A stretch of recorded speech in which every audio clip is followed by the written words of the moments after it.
Yeah, how you going there? It's Anthony here, and I just wanted to have a talk to you quickly, or to show you how to use the update your custom app store. Now we're going through and have a look, but realistically, we've got our custom app store. I won't go over there just yet, but we've got an action which is resyncing. So I want to do that manually. So you'll quite often you'll find this. You've got to be signed in as a super admin user, yeah, which has got the question mark debug in the URL.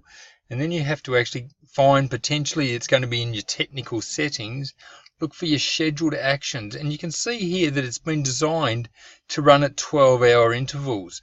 Because we've been continuously updating our modules, we might want to run it manually. So let's just have a quick look. So here we are. Here we just run that manually. That'll take a couple of moments to go through its thing. And then we'll come back and we'll actually go into the actual app store. We'll have a look at what updates are happening, and then we can actually show you the built-in app store and how it presents and how you can find. Now we are actually working live in our own system here.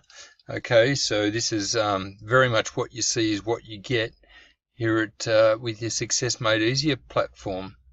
So let's just go and have a quick look here now that we've updated that. That's all stopped its synchronization. Now in here we've got our standard Odoo apps, and we've also got our custom app updates. Okay, so I'm going to rename this and call it our community apps, because what you'll see as we move forward, we're actually looking. So here we are with a couple of modules that have actually been installed. All right, now it says download, update and restart after. Not at this stage, not everybody can restart the server.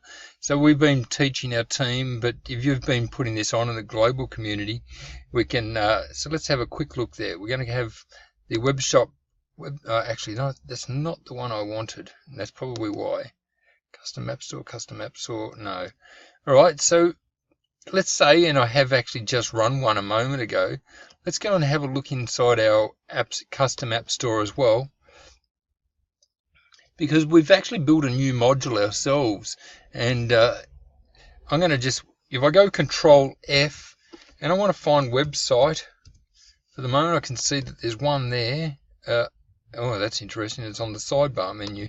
So I wonder what he's called that module, but I think it's got a graph in it. So I'm going to go graph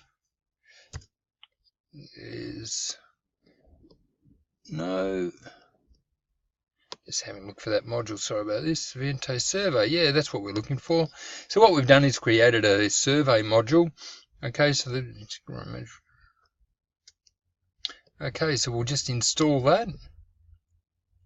And you can see that that's yeah, that's off and running now. Just close that search bar. Great, that's installed. Fantastic. So now we'll just we'll close that off. Now again, we can come back to our custom app store. We can see all these different modules that you've got built in, and it's as easy as that, simply embedding which module do you want. Okay, so and come in here, but just making sure, you know, once a week you might come in, you might press on your custom app updates, but remember you've got to be in debug mode or developer mode. And quite often with the Success Made Easier system, you're going to come in here and you'll have activate the developer mode. It's only on some of our earlier systems that you don't actually see that. So yeah, so look, that's it for now, and pretty much sure that's it for this stage of updating your custom app store and installing a module. Here's to your success, and we'll talk to you on the next one. Bye for now.